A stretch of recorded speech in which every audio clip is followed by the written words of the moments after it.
the notwithstanding clause, I don't think it'll pass. Remember that regardless of whether this comes into being, I think we're having a more adult conversation about what that is and about the different roles that courts and legislatures can play in better protecting our rights and freedoms.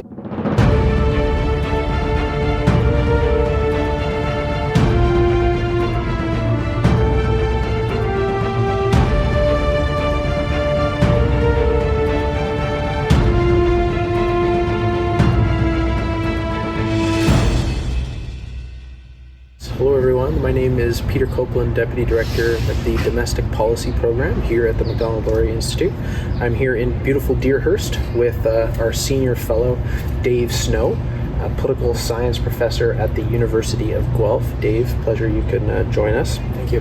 Here at the conference, we're discussing the state of Canadian political philosophy and the climate of openness to ideas in Canadian culture more broadly, particularly in the universities. Some of the context, we have two upcoming elections in North America, States and Canada, and I think we're seeing the political fault lines change over the past few decades away from economic questions of capitalism versus socialism and the size of government to ones of culture and identity. And we're starting to rethink and question some of these foundational values, such as the importance of free speech, of democracy, of freedom, all of these sorts of things. So I want to ask you about that in your field, Dave, and also about politicization in universities, because you've written for the Hub and for MLI about the ideological possession in universities and our media elite. And so what trends do you see in this regard?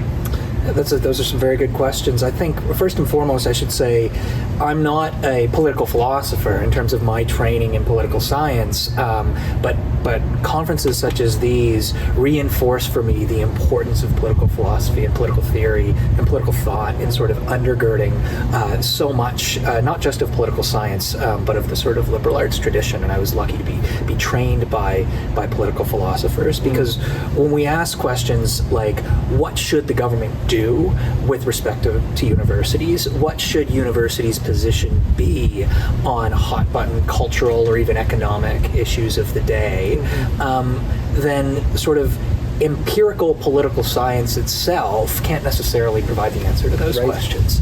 And so these sort of normative questions that come out of discussions at conferences like these are really crucial to helping people like me, and I think our entire society and policymakers, better understand why it is that certain scholars and certain journalists and certain policymakers are saying things like universities must be institutionally neutral, or on the other side, universities must take a position on an ongoing conflict in the rest of the world. And so I think that, I have my own positions. I'm a strong believer in institutional neutrality when it comes to most university rules, but also a strong believer that it is the sort of liberal democratic tradition that fosters such universities. Then it is really work like this going on at this conference that helps me sort of reestablish and identify and modify my own positions on the role of government and university and society. Okay. Yeah, so that's a great answer. We can't lose sight of the normative and the positive there, and make sure they come together. To the point of politicization and ideological capture in universities, something you've written about already, kind of focusing on particular instances of it in Canadian society. Where do you think of the larger trends here? Like, where is this issue going? Is it on the down or is it on the up?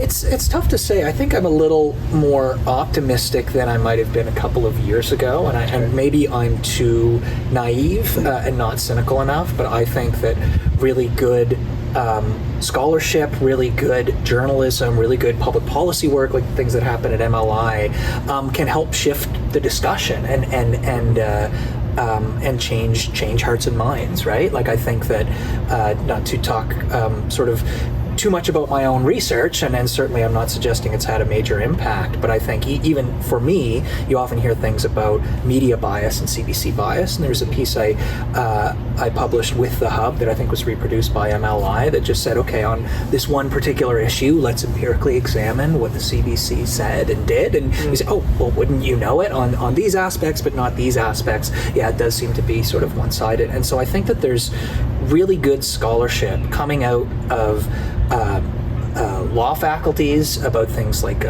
courts and judicial decisions, really good scholarship and sort of in-depth policy analysis coming out of institutes like MLI and places like the Hub. And I really do think they're helping reshape the policy debate on all these sorts of issues that we're talking about. And so for that, I'm optimistic. And someone who has sort of written about courts and government for the last 15 years and who was trained by Reiner Knopf, sort of one of the great skeptics of judicial power in Canada, I'm seeing much more mainstream scholarly and policy related arguments along those lines, critiques of judicial power, not ideological screeds, but informed by evidence and that sort of thing. I think places like MLI and the Hub are crucial, and I think that is shifting, perhaps subtly, perhaps not as much as we might want the conversation in Canada. Yeah. Well, that's great to hear of your optimism, and look forward to more contributions to help shift that discussion. I want to return to some of the things you were alluding to in the courts, because of course that's where the rubber hits the road with questions of free speech and where the limits are sometimes. But before we do, one of the bigger questions, the tension between order and liberty in our culture today. They're both foundational values of Canadian and American political orders. And I think it's fair to say today that freedom has become a bit unmoored from tradition and even from normative conceptions of goodness and what freedom is for. It's to live a good life, someone might say, versus one that emphasizes freedom as an end in itself, or to serve my expression or my unrefined desires. And then I think on the other hand, kind of pursued crudely by these identitarian kind of co-options of the state to achieve group outcomes, both on the left and the right, at the expense of freedom, maybe an excessive order. So where do you think the sweet spot is between liberty and order today? Yeah, I think that's a really tough question, and I'll start by saying I don't have the answer for where the sweet spot is, but it occurred to me as you were asking the question, to the extent that I identify as anything politically or ideologically, I have for a long time as a classical liberal, and so often sort of err on the side more of liberty than order.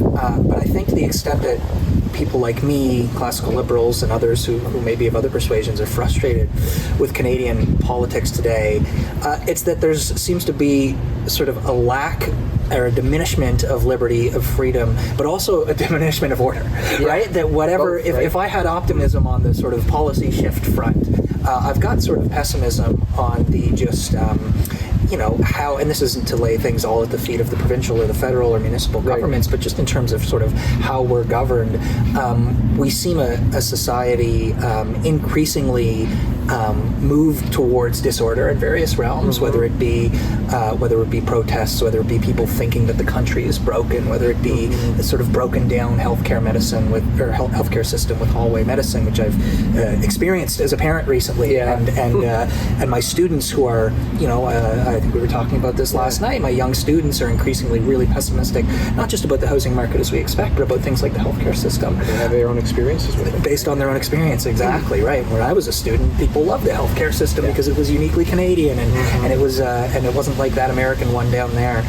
So that's a long-winded way of saying I don't know what the sweet spot is, but I know we've moved away from it, sort of on both fronts, and I don't think it's necessarily partly ideological, partly governments at different levels are to blame.